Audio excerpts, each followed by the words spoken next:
반갑습니다. 원불교를 열어주신 소태산 대종사님이 위대한 점이 참 여러 가지로 많은데요. 그 중에서도 오늘 공부하는 대목이 이제 천도품에 대한 내용인데요. 정말 제가 이렇게 말씀을 드리는 것보다 원불교 전서 교존에 있는 대종경의 천도품, 그러니까 인간의 삶과 죽음에 대한, 특히 죽음에 대한, 죽음을 어떻게 준비하고 죽어갈 때 마음가짐을 어떻게 하고 또 죽음 이후에 어떻게 해야 되는지, 또 사랑하는 사람이 돌아가실 때 열반에 들 때 어떻게 남은 분들이 해드려야 될지, 이런 것들을 이렇게 정말 자세하게 해주신 분이 계신가 생각하면 정말 위대하신 성자분을 우리가 모시고 있다 하는 그 기쁨이 있는 것 같습니다. 저희들이 이렇게 열심히 이렇게 진리를 연마는 하지만 사실은 죽음의 세계, 또 천도에 대해서 이렇게 깊이 깨닫기는 쉽지 않습니다. 그래서 이 경전을 보면서 안내를 받고 하는데, 오늘 공부할 내용은 열반 전후에 후생길 인도하는 법설이라고, 원불교의 천도제에 참석을 하신 분들은 너무 익숙하게 듣는 법문 내용입니다. 반드시 천도제에서 이 법문을 이렇게 독경을 해서 법공양을 해드리는 그런 내용이거든요. 사실은 상당히 양이 많고 굉장히 압축적인 내용이기 때문에 이것을 짧은 시간 안에 다 소화할 수 있을지 몰라도, 그래도 이렇게 두세 번 나눠서 하는 것보다는 한 번에 그냥 한번 훑어보는 정도로 하고, 이제 여기서 힌트를 좀 얻으시고,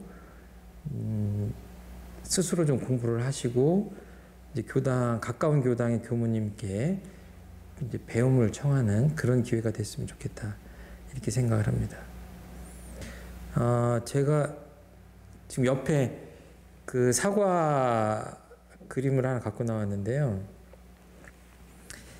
이제 우리가 먹는 사과는 그게 이제 맨 처음에 씨앗을 심어가지고, 물론 이제 나무가 생기고 거기서 다시 열리지만, 간단히 얘기하자면 그게 모든 열매가 그러듯이 씨앗에서 발화가 돼가지고 열매가 열려서 우리가 먹죠. 가만히 놔둬도 사실은 다시 무의 세계로 돌아갑니다. 그런데 보면 맨 처음에 사과가 어디서 왔느냐를 보면, 굳이 얘기하자면 이제 씨앗에서 오는 건데, 그럼 또 씨앗이 어디서 왔냐 이러면은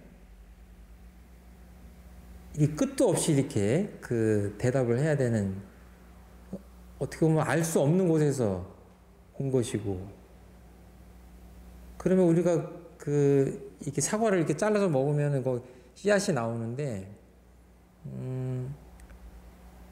씨앗에서 사과가 나오고 사과에서 또 씨앗을 만들고 그러는 구조잖아요.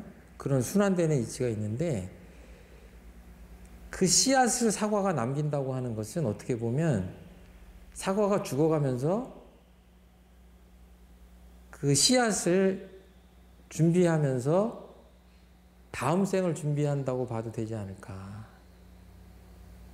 결국은 우리도 하나의 사과를 비유하자면, 우리도 언젠가는 죽어가고, 이 사과라는 과육이 언젠가는 지수화풍으로 흩어지듯이 우리 몸도 결국은 흩어질 수밖에 없다.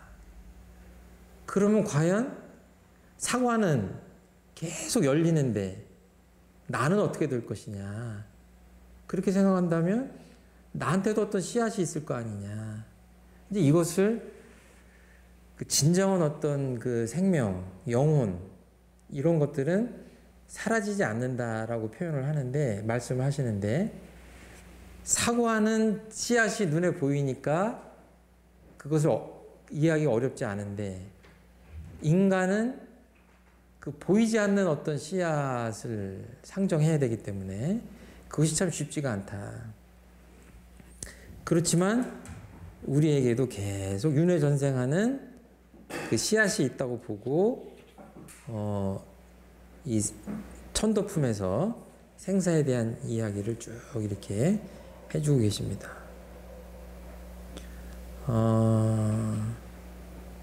첫 번째 대목을 보면 대종사 천도를 위한 법문으로 열반전후의 후생길 인도하는 법서를 내리시니 이러하니라.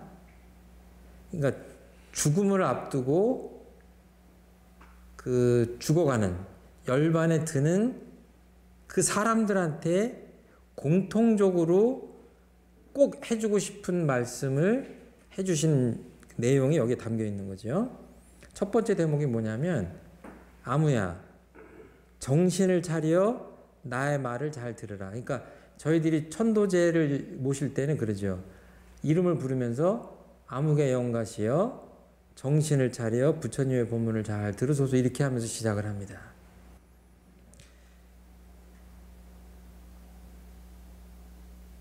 이게 좀 새로운 것이 죽은 사람에게 어떻게 보면 잘 들어라 하시는 거예요. 이게 굉장히 독특합니다. 살아있는 사람한테 이야기를 하시고 법문을 하시는 것과 하나도 다르지 않은 구조로 되어 있어요. 마치 살아있다라고 생각하고 말씀을 하십니다. 이제 이런 것이 왜 이럴까에 대해서 저희들이 깊이 생각해보고 연마해보고 해야 되겠다. 과학자들도 그럽니다. 사람이 물리적으로 생물학적으로 죽어갈 때 가장 나중에까지 남아있는 그 기능이 듣는 기능이다. 그래서 보지 못하고 움직이지 못하고 숨을 안 쉬는 것 같고 그렇지만 과학자들 얘기가 맨 마지막까지 그 돌아가시는 분이 듣고 계시다 하는 얘기들 하죠. 그러면 생물학적으로 돌아가신 분인데 잘 들어라. 아주 정신을 차려서 잘 들어라. 이렇게 얘기하시잖아요. 이게 참 특이합니다. 49일 동안 그 인간의 영혼이 대개 이 중음계에서 영혼계에서 떠돌다가 49일이 되는 즈음에서 새로운 육신을 찾아서 들어간다라는 아주 오래된 불교의 생사관에 입각해서 이 말씀을 하시는 겁니다. 그래서 그 중음계에 떠돌 때 영혼들이 여러 가지 방황을 하는데 방황하지 않고 바른 길을 찾을 수 있도록 지금 이 법문을 해주시는 건데요. 정신을 차려서 잘 들으라고 말씀하시는 거 보면 마음 공부는 살아있을 때만 하는 게 아니다 하는 거를 알 수 있죠. 이 육신의 기식이 끊어진 다음에도 그 영혼의 작용이 있기 때문에 거기에 맞는 마음 공부, 마음 챙김을 해야 된다. 이렇게 추론할 수 있을 것 같아요. 그 다음 대목에 보면 이 세상에서 내가 선악감 받은 바 그것이 지나간 세상에 지은 바 그것이요 이 세상에서 지은 바 그것이 미래 세상에 또다시 받게 될 바 그것이니 이것이 곧 대자연의 천업이라.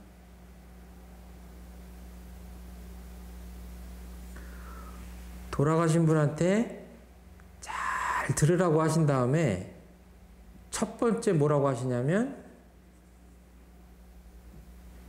지은 대로 받는 것이다 라고 하는 아주 불교의 핵심적인 진리, 원불교의 핵심적인 진리인 인과의 인과의 진리를 설하십니다. 원인이 있으면 결과가 있다. 선인선과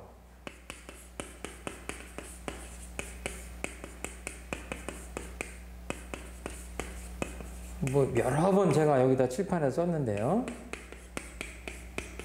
악인, 악과 지은 대로 받는 것이다. 가장 해주고 싶으신 말씀이 소태한 대종사님께서 모든 죽어가는 사람들한테 가장 해주고 싶은 말의 첫 번째 메시지가 지은 대로 받는 것이다.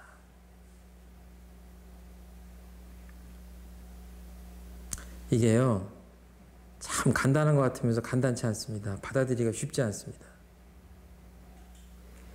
내가 선악감 받은 바 그것이, 이 세상에서 받은 바 그것이 과거 세상에 네가 우리 각자가 지은 바 그것이다 하는 말씀을 또 하시는 겁니다. 많은 사람들이요, 특히 나이 드신 분들 보면 한 생을 잘 이제 이렇게 저렇게 사시고 나서 죽음을 앞두고 황혼에 접어들어서 이런 말씀들 많이 하시죠. 제가 제 주변에서도 많이 들었습니다. 내가 남자로 태어났어야 되는데, 진짜 남자로만 태어났으면 내가 정말 이것보다 훨씬 잘 자랐을 텐데, 그리고 참 해서는 참 안 될 말이지만 조금 번듯한 집안에서 태어났으면 내가 좀 팔자가 달라졌을 텐데, 그때 어머니 아버지가 나를 대학만 보내줬어도 내가 우리 고등학교에서 그냥 1등, 2등을 다퉜는데 왜 그렇게 그때 나를 대학을 안 보내주셨는지 알 수가 없다. 그리고 사업하다가 그때 그 아무개가 나를 배신만 안 했어도 내가 그냥 사업이 번듯하게 성공해서 이정이 되지 않았을 텐데, 이런 얘기 흔한 얘기 아닙니까? 그러면 이제 생을 마감할 때쯤 되면 뭐가 남냐면, 뭐가 남아요? 되게 잘못하면 섭섭함, 아쉬움, 이런 것들이 점점 진해지면 뭐라고 그래요, 그거를?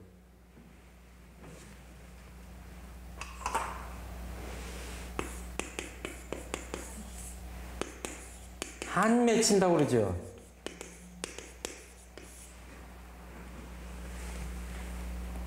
죽어가면서 한 맺힌다고 하는 사람들 있잖아요. 한이 맺혀서 죽는다.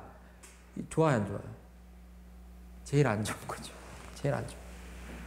그러면 섭섭함이나 원망이나 후회나 또는 한이나 이런 것들이 안 맺히려면 어떻게 해야 돼요? 한 맺히지 마세요. 한을 푸세요. 풀어집니까? 안 풀어져요.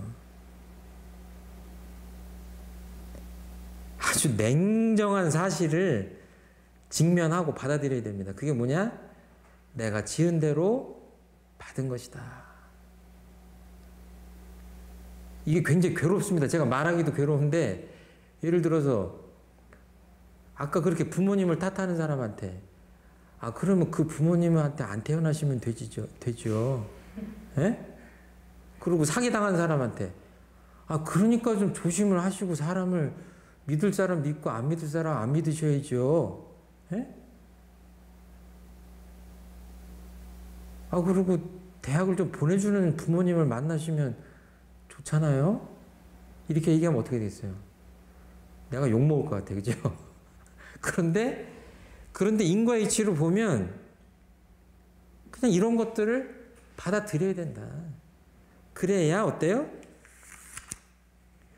안 맺히지 않습니다. 이거를 받아들이지 못하면 어떻게 돼요? 죽어가는 순간까지, 죽음 너머까지 후회와 원망과 한을 가지고 간다, 이렇게 하면 어떻게 돼요? 그것이 내 생을 개척하는데 전혀 도움이 안 된다. 그러니까 어떤 고통스러운 과보를 받았다. 그럼 뭐예요? 이게 마음에 힘이 있어야 되는데 그럴 만한 이유가 있겠지 하고 나한테 돌려야 됩니다. 그래야 원망하지 않을 수 있어요.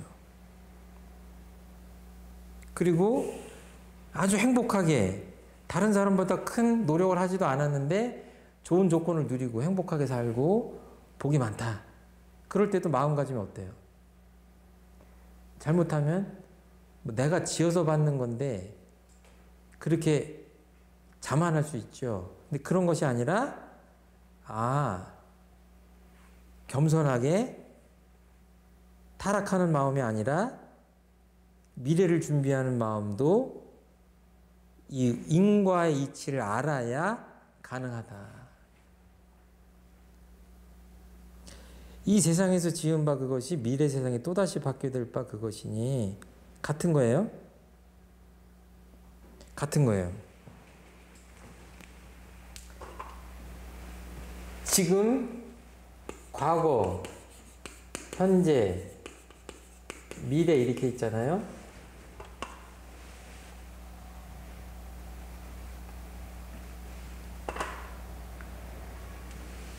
이렇게 시간이 가는데 지금 받는 것은 과거에 지은 거고 미래에 받을 것은 뭐예요?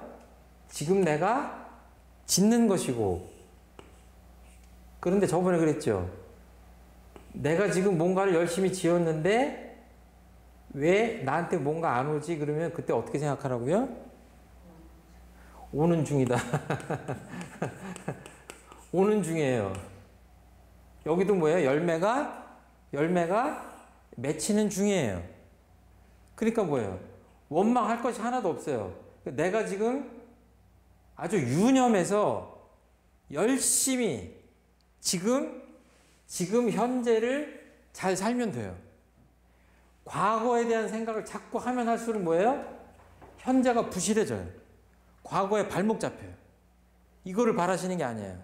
그러니까 부처님들의 그 인생관, 삼세관은 대단히 미래지향적인 적극적인 메시지입니다. 가르침이에요. 현재에 집중해서 미래를 설계하고 열심히 살면 과거가 어떻게 됐든지 간에 미래는 상당히 좋은 쪽으로 변할 수밖에 없다. 이렇게 보시는 거예요. 경계를 당할 때마다 온전한 생각으로 취사하고 감사 생활하고 은혜 보은하고 그냥 그걸 할 뿐이다 이거예요. 그 다음에 한번 이렇게 같이 한번 읽어보세요. 부처와 조사는 자성의 본래를 각득하여 마음의 자유를 얻었으므로 이 천업을 돌파하고 육도와 사생을 자기 마음대로 수용하나 범부와 중생은 자성의 본래와 마음의 자유를 얻지 못한 관계로 이 천업에 끌려 무량고를 받게 되므로 부처와 조사며 범부와 중생이며 귀천과 화복이며 명지장단을 다 내가 짓고 짓나니라. 아무야 일체 만사를 다 내가 짓는 줄로 이제 확연히 아느냐. 같은 이야기입니다.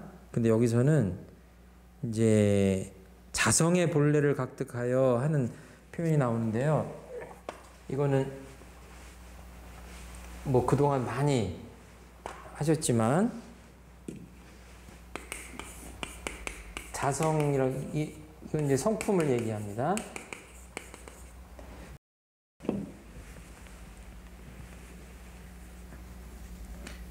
성품을 깨달으면 마음의 자유를 얻는다. 지금 이 천도법문을 이렇게 해주시는 이유도 영혼이 자유로울 수 있도록 이 법문을 계속 해주시는 거예요. 그런데 뭐냐? 마음의 힘이 있어야 마음의 자유를 얻는데 원리적으로 내 마음이 어떤 건지를 깨달아야 마음의 자유를 얻는다. 그러니까 제가 옛날에 이게 돌같이 딱딱한 얼음이 녹으면 물이 되고 물이 수증기가 되는 것처럼 이 마음이라고 하는 것이 한 맺힌 마음은 이렇게 얼음덩어리 같지만 그 본질을 보면 얼음덩어리 같은 것이 아니라 그냥 허공과 같은 거다 이거예요. 내가 한 마음만 챙기면 늘 자유로울 수 있다. 그런데 물론 마음에 힘이 있어야 되기 때문에 이 힘은 한꺼번에 생기는 게 아니라 어때요? 계속 마음 공부를 해서 마음의 법력을 쌓아야 마음의 힘이 생기는 것이긴 하지만 아무튼 누구든지 깨달음을 얻으면 마음의 자유를 얻을 수 있고 죽어가는 사람들의 영혼도 마음이 자유로워야 영혼이 자유로울 수 있다. 이제 이런 구조입니다. 돈을 벌려고 아등바등하면서 삽니다. 건강을 해쳐가면서 사생활을 다 희생하면서 재산을 모으려고 해요. 재산을 모았어요. 그런데 사랑하는 아내가 젊은 나이에 죽어요. 그럼 이 사람이 어떤 후회를 합니까? 행복하자고 재산을 마련하려고 이렇게 살았는데 같이 행복을 누릴 배우자가 없었잖아요. 정말 허망한 짓을 했구나. 내가 왜 그렇게 헛것에 집착을 했을까? 인생을 낭비한 것 아닌가?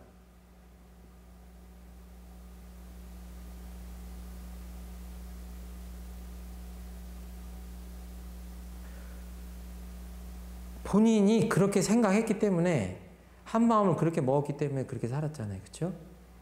누구를 원망할 게 없습니다. 자기가 그렇게 했기 때문에 그런 거예요.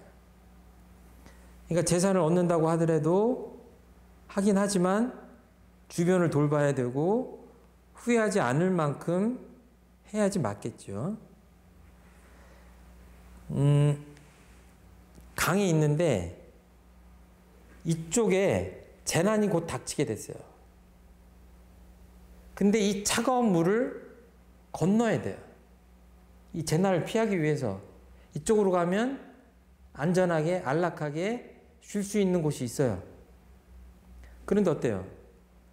당장 내 몸을 물에다 담그니까 어때요? 그냥 뼛속까지 너무 괴로운 거예요. 이때 사람들은 둘로 나뉩니다. 일로 가야 되는 건 알긴 알지만 너무 고통스럽기 때문에 그냥 못 가고 여기서 아둥바둥 하는 사람이 있고 아주 그냥 그 마음의 힘을 발휘해서 결국은 이 추위를 이겨낼 수 있고 찬물에 좀 몸이 젖는다고 해도 내가 죽는 거 아니니까. 근데 여기 있으면 재난이 닥쳐서 우리 모두 다 불행하고 죽게 생겼으니까 여기를 어떻게든지 이겨내고 넘어가야 되겠다라고 해서 넘어가는 사람들이 있죠. 이거는 내가 행위를 얘기하는 것 같지만 사실은 마음의 작용을 얘기하는 거예요. 이런 것도 마음의 자유입니다. 고통과 고난을 이겨낼 수 있는 마음도 뭐예요? 마음의 자유, 마음의 힘에서 나오는 거죠. 그러니까 유혹을 이겨내는 것도, 그러니까 유혹을 이겨내지 못하고 고난을 이겨내지 못하는 것도 뭐예요? 마음의 자유가 없는 것이고 마음의 힘이 없는 거죠. 이런 경우에도 뭐예요? 결국은 마음의 힘이 있어야, 마음이 자유해야 내 몸도 이 강을 건너서 이쪽으로 갈 수 있는 거죠. 이 사실은 천도라고 하는 것이 영혼의 수준, 레벨을 끌어올리는 겁니다. 그렇다면 뭐냐? 애착, 탐착, 원착 또는 고통, 공포, 두려움 이런 것들로부터 마음이 자유로워야 부처님의 가르침에 따라서 영혼이 가야 될 곳으로 가는 거죠. 예. 지금 그러니까 어때요? 쭉 하시는 말씀이 뭐냐면 마음의 자유를 얻어야 된다.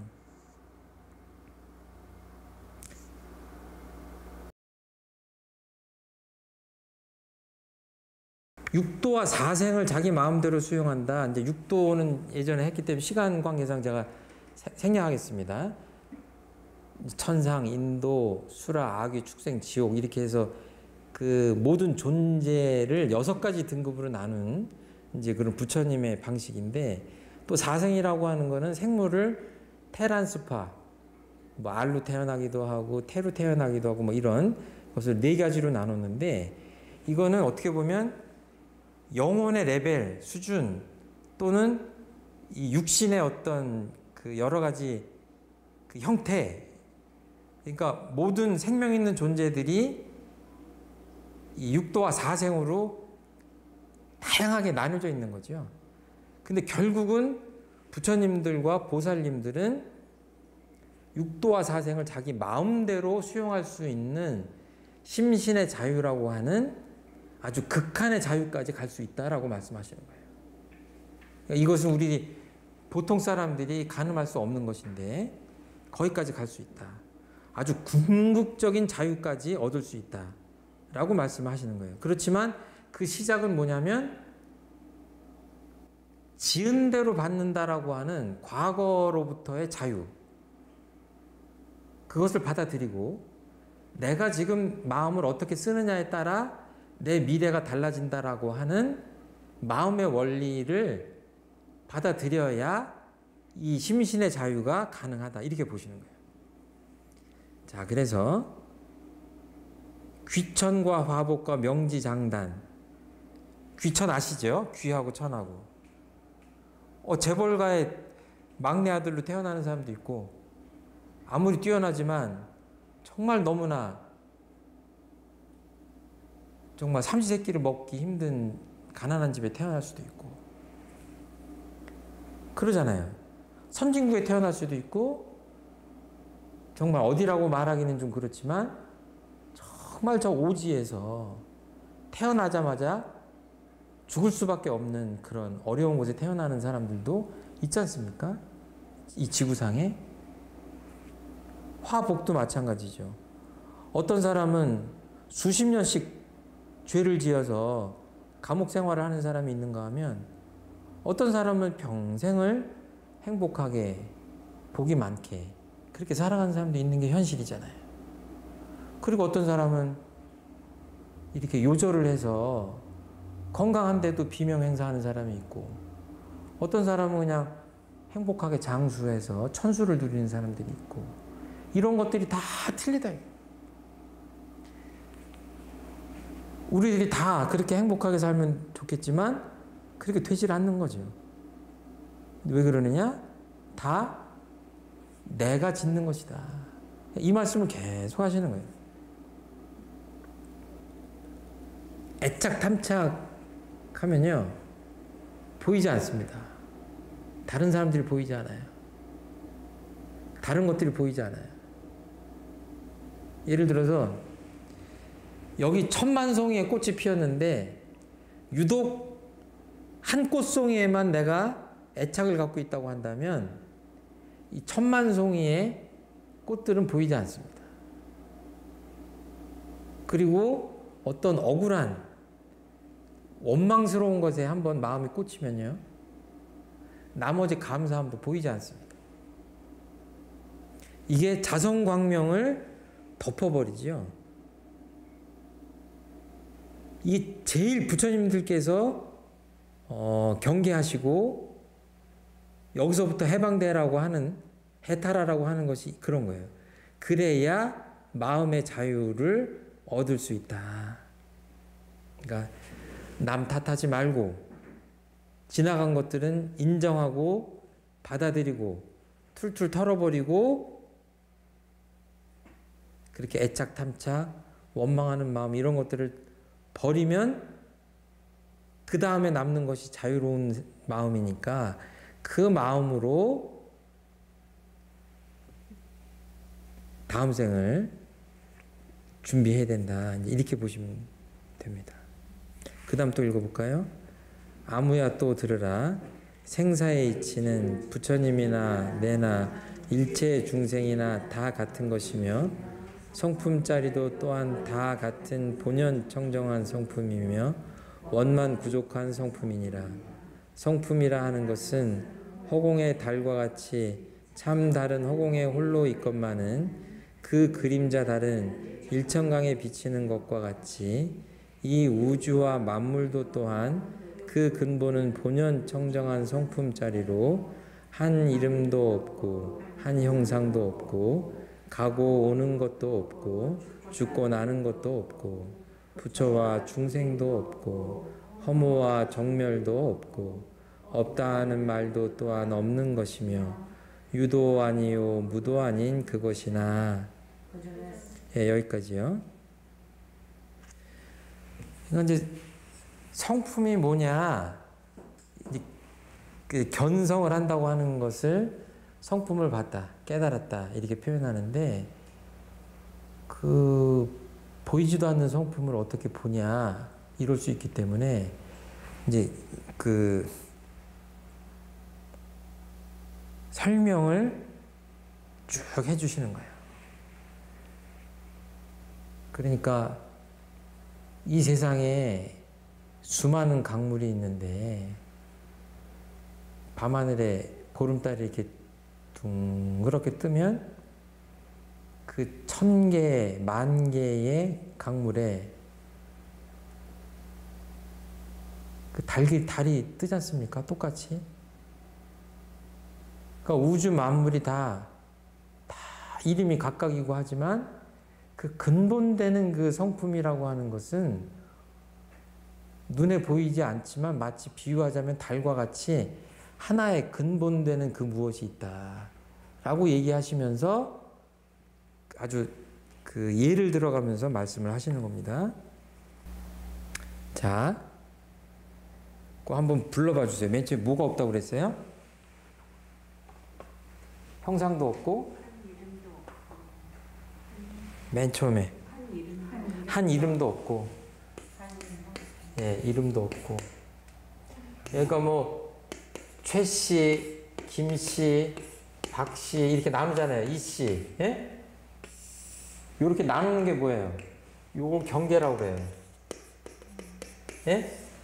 경계라고 그래요. 다른 말로 하면 분별이에요. 아, 이게 최씨가 최고야. 그럼 뭐예요? 최씨라고 나눈 다음에 주착하는 거죠. 여기에 딱 주착하는 겁니다.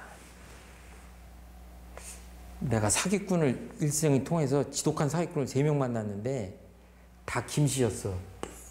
그럼 제 머릿속에 어때요? 김씨라고 하는 그 분별이 강하게 있고 뭐예요? 그 다음에 주착심이 있어요. 어떤 거기 머무는 어떤 착된 마음이 있는데 어떻게? 김씨는 조심해야 돼. 이렇게. 사실은 잘못된 거죠. 그 다음에 뭐가 없다고 그랬어요? 형상. 이거는 그러니까 이 물건 저 물건들이 다 없는 거예요. 이 경계가 없어야 돼요. 자, 그 다음에 뭐가 없어요? 가고 오는 것. 이걸 이제 한자로 하면 거래가 없는 거예요. 그러니까 여기서 저기로 간다 하는, 여기서 여기로 간다라고 하는 어떤 시간적인 어떤 거래가 끊어진 겁니다. 그 다음에 죽고 나는 것. 이거 생사가 없는 거죠. 예? 생사가 없는 거예요. 생과 사 사이에 분명히 경계선이 있다고 저희는 생각하는데 부처님들은 이 경계가 없는 자리가 있다 이거예요. 원래 없는 것이다 이렇게. 자, 그 다음에 부처와 중생. 이거는 뭐냐면 이 궁극적인 진리를 깨달은 사람, 깨닫지 못한 사람의 차이죠. 그렇죠? 이걸 뭐라 하면 미오라고 그러죠. 미오. 미하다, 깨닫지 못했다, 깨달았다의 미호의 경계도 분별도 없어야 돼요. 그 다음에 허무와 정멸. 그러니까 없다 하는 말도 없다고 그랬어요. 그러니까 뭐냐면 없다 자꾸 하면요 어떻게 돼요? 한번 해보세요. 있음이 나와요 여기서. 그러니까 없다라고 하는 것에도 집착하지 말란 얘기예요. 그래서 결국은 뭐냐면 이게 이론상 서문에서 보면 그러니까 이런 것들은 이제 논리로 들어가는 게 아니라 이렇게 관조해서 들어가라고 하는 자리이기 때문에 결국은 어떤 말로 들어가냐면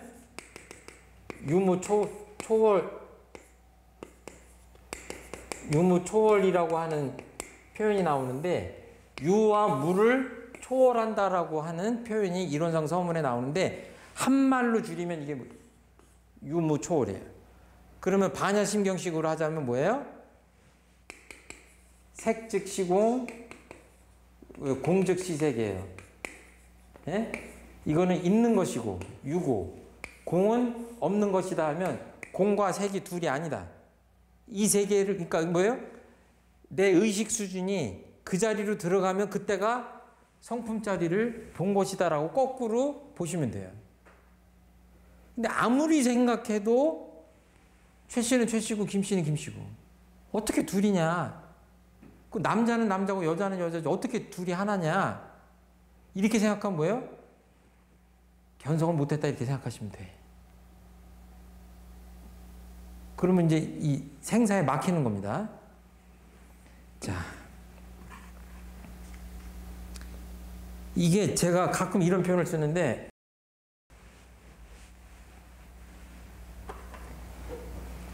그 무슨 집 한 채가 이렇게 있잖아요. 이렇게 집이 있다.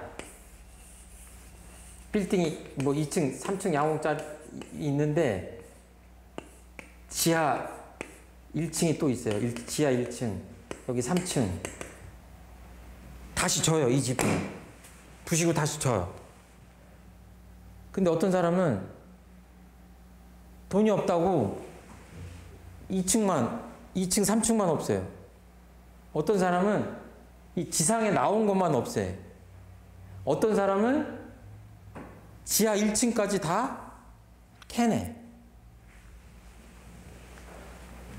누가 큰 집을 새로 지을 사람입니까?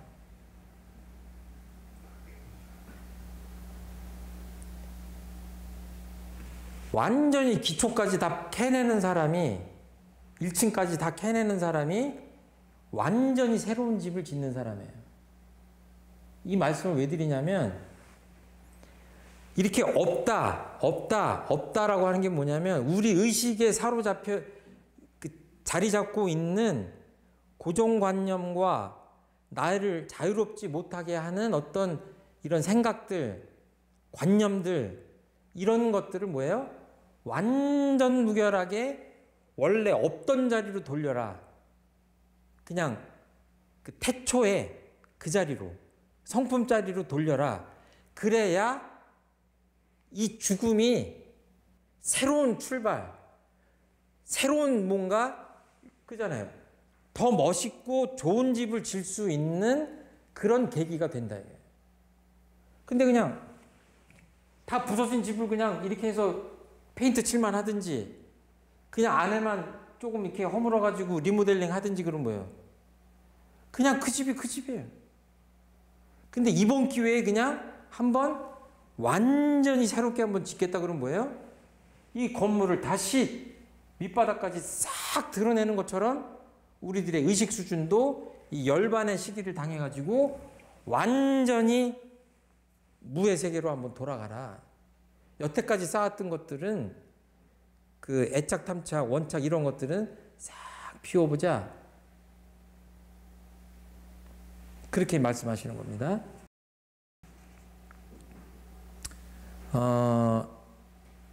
아까 말씀드린 대로 이것과 저것을 나누는 이거 있죠. 이것과 저것을 나누는 이 경계 분별심 이런 것들이 무너져야 이게 무너지는 게 마치 이 집이 무너지는 것과 같아요. 이렇게 없어져야 이 아무것도 없는 이 상태로 해야 다시 새로운 설계를 해서 다시 멋있는 집을 질 수 있는 거죠. 예? 그렇게 하자고 지금 계속 비워라 하시는 말씀을 하신다. 가만히 보면 경계를 짓는 순간 그것이 분별이고 그 분별에는 반드시 주착심이 따라옵니다.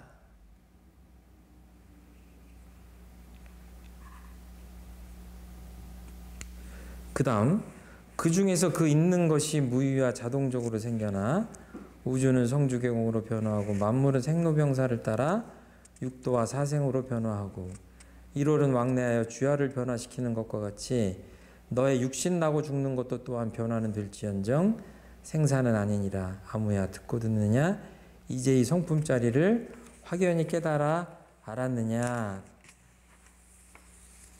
이 우주는 계속해서 순환무궁한다 하시는 말씀을 하고 계시죠. 그리고 이 천도품을 읽어보시면 지푸라기 하나도 아주 없어지는 게 없다. 다 순환무궁하고 돌고 돈다. 이 씨앗 하나가 사과를 만들어내고 사과나무가 다시 태어나고 또 많은 사과를 열고 하는 것처럼 그냥 돌고 도는 겁니다. 자, 그 다음에 또 들으라. 이제 내가 이 육신을 버리고 새 육신을 받을 때에는 너의 평소 짓던 바에 즐겨하여 애착이 많이 있는 대로조차 그 육신을 받게 되나니 그 즐겨하는 바가 불보살 세계가 승하면 불보살 세계에서 그 육신을 받아 무량한 낙을 얻게 될 것이요. 또한 그 반대로 탐진치가 승하고 보면 그곳에서 그 육신을 받아 무량겁을 통하여 놓고 무수한 고를 얻을 것이니라. 듣고 듣느냐. 죽어서 어디로 가요? 우리가 죽어서 어디로 가느냐 하는 것에 대한 대답을 하시는 겁니다. 뭐라고 하셨어요? 마음 가는 대로 간다 이렇게 하신 거예요. 애착이 많이 있는 대로 간다고 그랬잖아요. 그게 뭐예요? 애착심이죠. 마음이 가는 데를 따라가는 겁니다. 그러니까 보면 술꾼들은 술집을 지나치기 힘들잖아요. 똑같은 원리예요. 마음이 가는 곳으로 죽은 다음에는 영원히 평소의 습관대로 마음이 가던 곳으로 가는 것처럼 간다. 그래서 염라국이나 명부사자, 저승사자가 다른 데 있는 것이 아니라 평소에 사랑했던 가족이 살았던 집이 마치 명부사자와 염라국과 같다 이런 법문을 하시면서 가족에게 애착이 있으면 가족 곁에 가서 또 몸을 받기도 하고 몸 받는 기회가 사람의 몸을 받지 못하면 그 축생의 몸을 받기도 한다라고 하는 아주 무서운 말씀을 이렇게 하고 계십니다. 그러면 마음 가는 대로 간 다음에 어떻게 돼요? 과거생에 지은 대로 받게 되죠. 업을 따라 받게 된다고 해요. 그러면은 가만히 생각해 보면 내가 지금 이 몸을 갖고 살아가면서 주로 내 마음이 좋아하는 것이 무엇이고 내 마음이 가는 곳이 어딘가를 보면 죽은 다음에도 내 마음이 어느 쪽으로 갈 것인가를 알 수 있는 거죠. 그러니까 지금 내가 마음을 어떻게 챙기고 마음 공부를 어떻게 하느냐에 따라 다음 생이 지대한 영향을 받는 거죠. 그러니까 마음 공부에 이 생과 내 생이 따로 없는 겁니다. 그런 구조로 되어 있어요. 그래서 불지품에 보면 이런 말씀 있잖아요. 옛 성현의 말씀에 사흘의 마음 공부는 천년의 보배요. 백년의 탐낸 물건은 하루아침 티끌이라. 그러니까 결국 한 마음이 내생을 좌우하기 때문에 재물 같은 거는 정말 이거는 도움이 안 된다 하는 말씀을 하시는 겁니다. 그러니까 지금 뭐 계문을 하나 지키고 예를 들어서 술을 그렇게 먹고 싶은데도 참고 절제하고 또 저희들이 아침에 일어나서 뭐 좌선하고 또 심고도 올리고 또 유무념도 하고 하는 것들이 뭐예요? 다 내 마음의 힘을 쌓는 과정이잖아요.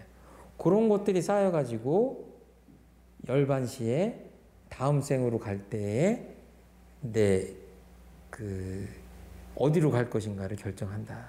이렇게 생각하면 그러니까 그냥 믿습니다 이래가지고 되는 게 아니라 평소에 마음 공부를 잘해서 힘을 쌓아놓지 않으면은 마음대로 안 되는 거죠. 마음대로 안 되는 겁니다. 자, 이제 거의 이제 맨 마지막 부분에 왔습니다. 함께 읽어볼까요? 아무야 또 들으라. 내가 이때를 당하여 더욱 마음을 견고히 하라.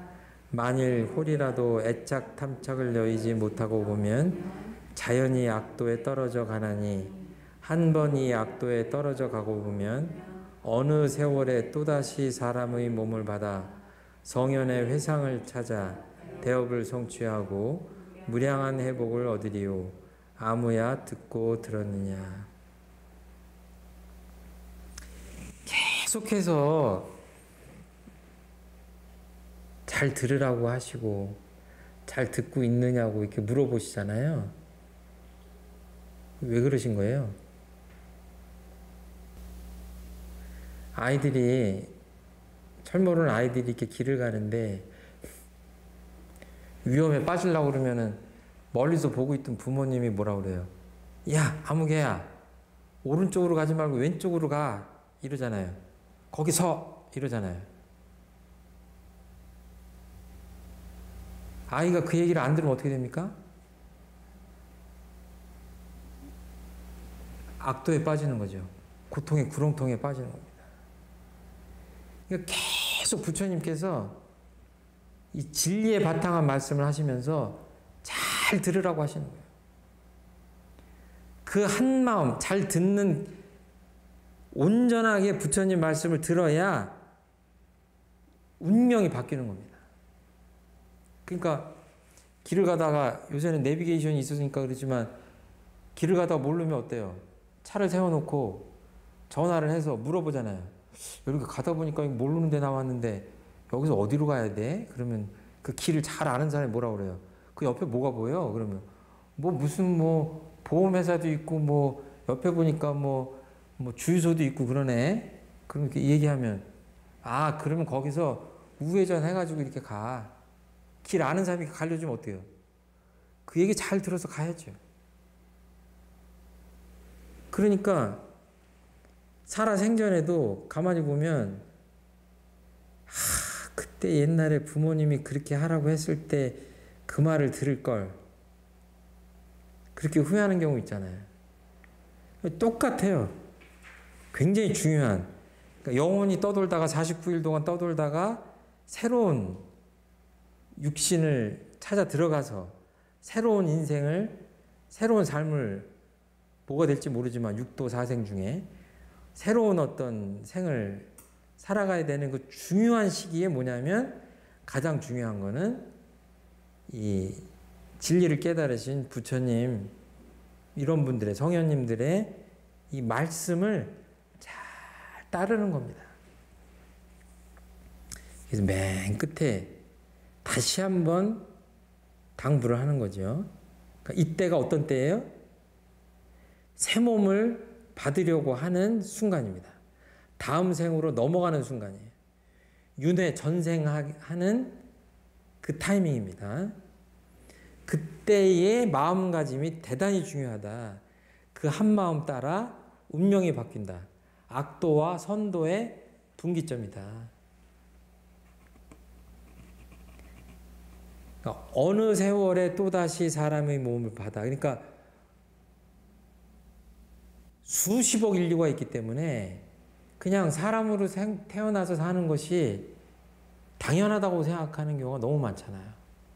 근데 불교 신자나 우리 원불교를 다니시는 분들 어떻게 생각해요? 인간으로 태어난 자체가 대단히 은혜로운 사건이다. 인간의 몸을 받아서 태어났을 때 정말 사람으로서 해야 될 일을 하고 또 정법 신앙을 하고 수행을 하고 마음의 힘을 쌓지 않으면 타락할 수 있고 정말 어디로 갈지 모르는 그런 거라는 걸 너무나 잘 알기 때문에 소중하게 생각하죠. 인간의 몸으로 태어나 하루하루를 살아간다는 것이 정말 소중한 일이다 하는 걸 알죠. 근데 그렇지 않다면 만약에 축생보를 받아서 짐승으로 태어난다 또는 미물곤충으로 태어난다 그랬을 때 정말 생각하기도 끔찍한 정말 어느 세월에 기약할 수 없는 거예요. 다시 고등한 동물 또는 인간으로 태어난다는 것이 기약이 없는 거죠. 그래서 어느 세월에 또다시 이렇게 표현을 하는 겁니다. 대단히 안타까운 마음이 이 표현에 들어있어요. 그리고 성현의 회상을 찾아 대업을 성취하고 무량한 회복을 얻으리요.